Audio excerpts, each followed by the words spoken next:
my name is Jessica. Welcome to my channel, and today I will be doing a June wrap-up. This month I actually read a lot more than I thought I would. I read 7 books, which I haven't read that many books in one month in a really long time. I can't even remember the last time I read that many books in a month. I read some romances, mystery, and some fantasy. The first book I read this month is Just for the Summer by Abby Jimenez. This book I gave 5 stars. This is the first book I've read by Abby Jimenez, and she did not disappoint. I definitely get the hype now. I am looking into her other books. Those are also going to be on my TBR. This book starts with Emma discovering a Reddit thread, and it's of this guy talking about how everybody he dates finds their soulmate after they break up. And Emma relates to that, so she reaches out to him and they end up coming up with a plan to date each other to try and break the curse. Emma and her best friend are both traveling nurses, and so they decide to pick up an assignment in Minnesota where Justin lives. And Justin is the guy from the Reddit thread. I don't want to say too much because I don't want to spoil it, but they end up going on a couple of dates and getting to know each other. And then there's also something else that happens that's kind of big. Again, I'm not going to spoil it. But just kidding, it's actually on the back of the book, so it's not a spoiler. But Emma's mother shows up and she's pretty toxic, and then Justin is gaining guardianship of his 3 younger siblings. Both Emma and Justin have a lot going on, and since they're fake dating each other, they're both kind of thrown into each other's lives. So both of them are kind of just like trying to work out their problems, but they're also fake dating each other. I really enjoyed this book. It takes place on a lake. Emma and her best friend are staying on a lake house, and they have to actually go across this lake every day to get to the house because it's set up so it's across the lake, and the only way to get there is by a boat. So I thought that was pretty funny. Overall, I really enjoyed this book. I loved both of the characters, and I feel like their flaws were very relatable. I also really liked the writing on this book. I was so hooked on this book that I finished it in 2 sittings, which does not happen a lot for me. There were some really good quotes in this book that I wanted to share. So the first one I have is, "The love stories sold us the wrong thing. The best kind of love doesn't happen on moonlight walks and romantic vacations. It happens in between the folds of everyday life." The next one is, "Sometimes the best way to show love or be kind to someone is to meet them where they are."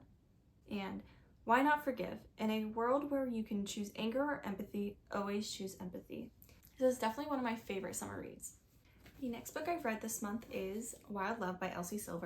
I ended up giving this book 4 stars. I was a bit nervous going into this one because it is a single dad trope, but I actually ended up liking it, and I also feel like a lot of times the kid in the book is kind of annoying. I think the kid in this book was pretty funny, and I think it added to the story. This book is about Ford and Rosie. Ford and Rosie grew up together. Ford would stay in Rosie's hometown every summer, and he is best friends with Rosie's older brother. Ford ends up becoming a billionaire, and he decides to move to that town, and he wants to start a record label. During that time, Rosie decides to move back from the city that she's been living in to come back to her hometown at the same time as Ford. In addition to this, a 12-year-old girl shows up at his doorstep claiming that Ford is her dad. Ford ends up taking the girl in. He also decides to hire Rosie since now she doesn't have a job working in the city.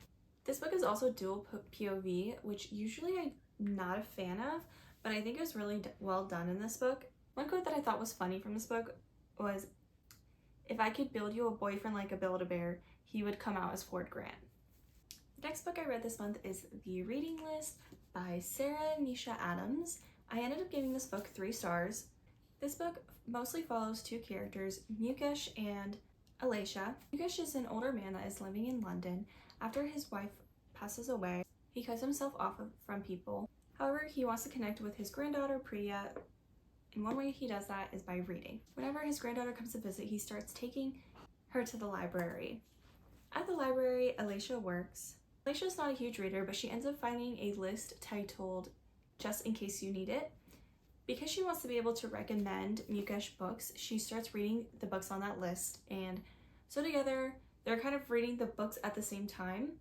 Alicia also starts reading as a form of escapism from her real life. At home, her and her brother Aiden take care of their mother. Through reading, both Mukesh and Alicia learn things about themselves. Mukesh is pushed outside of his comfort zone. Honestly, it took me a while to get hooked on this book. I didn't really get interested until about halfway through. There is one part of this book that is extremely sad, and I would also recommend reading trigger warnings before reading this book. Overall, I really liked seeing the development of each character. Next up, I have Dance of Thieves by Mary E. Pearson. I gave this book 4 stars. This book is about Jace and Kazi. I don't know if I said her name right, but Kazi is sent on a mission to another country. Jace is kind of thrown into becoming king after his father suddenly passes away. Kazi ends up getting brought into Jace's home, and he still doesn't know the real reason that Kazi is there. Kazi was also a street thief before she became an elite guard, and so I found that really interesting. Overall, I think that this book had a really good plot. I really liked the characters and the writing style. I was hooked on it from the first chapter, and I cannot wait to read Vows of Thieves. I highly recommend this book if you are looking for a romantasy. Next book I read is Ruthless Vows by Rebecca Ross. I finally got to it. I read the first one a couple months ago. I only just now picked up the second one. I know there's a lot of controversy about this book. A lot of people liked the first one more than the second one, but to me, I actually liked the second one more. I gave this one 5 stars, and I also kind of feel like the first and second book could have been made one book instead of 2. Overall, I kind of feel like the first book was just setting up for the second book, but I really liked the ending and how everything came together. Next book I read is This Summer Will Be Different by Carley Fortune. I gave this book 3 stars.